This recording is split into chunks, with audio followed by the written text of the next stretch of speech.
Is bad. Derek Maltz is a former DEA Special Ops Director and with us now. Sir, good morning to you from Dallas.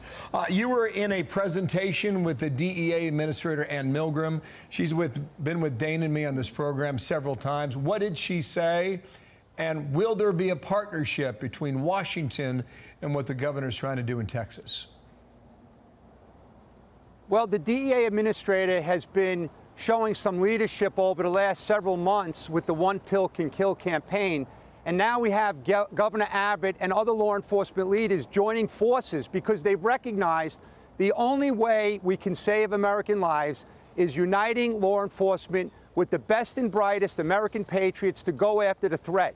And right now, the threat is the Mexican cartels. The Sinaloa cartel and the Cartel Jalisco New Generation are poisoning our country like we've never seen in the history of the country.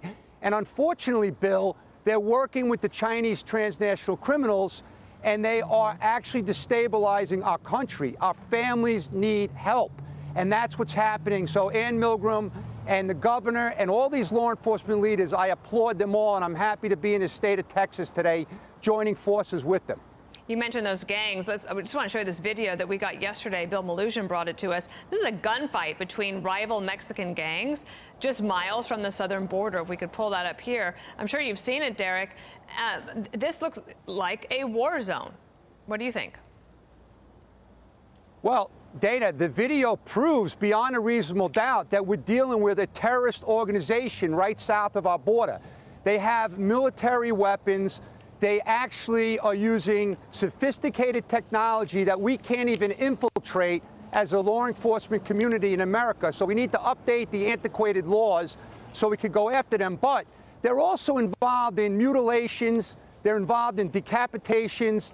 They're actually destroying Mexican people as well. It's not just in America. But Governor Abbott has been a leader in this issue. We've been asking to declare the Mexican cartels as terrorists. And I'm happy to see that we have a bipartisan resolution to declare fentanyl a weapon of mass destruction. Dana, one thing I want to say is that if Al-Qaeda or ISIS was developing a biological weapon in Mexico, would we just sit back and just let 300 Americans die every day? Or would we go after it with the best and brightest in America? And right now, the White House is silent, and they're not even educating America. And that's really sad, and that's what the families feel. And thank you, Fox, for putting all these family members on the shows, because that's what everyone in America can relate to. It's our young, beautiful kids that are dying in their bedrooms because they're being poisoned to death, deceived to death. So thank you very much. Yeah. Listen, it's sometimes necessary to do that, to drive it home. Bill Barr said you should treat the Mexican cartels like it's ISIS. One last point here. Last year, 1,700 Texans died because of fentanyl. It is the #1 cause of death in Americans between the ages of 18 and 45. The numbers don't lie. It needs a response. Derek Maltz, thank you for your time live in Dallas. We'll speak again. Thank you. Thank you very much.